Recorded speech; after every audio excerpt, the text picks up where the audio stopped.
Di video sebelumnya kita sudah membuat kepala kucingnya, kita lanjut untuk bagian badan. Untuk pemberian kertas lipat kalian bisa klik keranjang orange di bawah ya.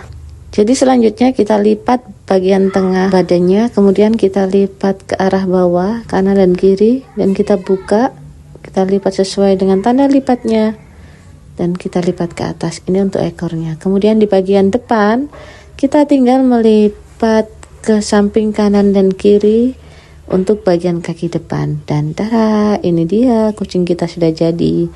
Gampang banget bukan? Dan lucu. Latih kreativitas anak sejak dini untuk mengembangkan otak dan kemampuan motorik mereka. Ketemu lagi di tutorial selanjutnya. Dadah.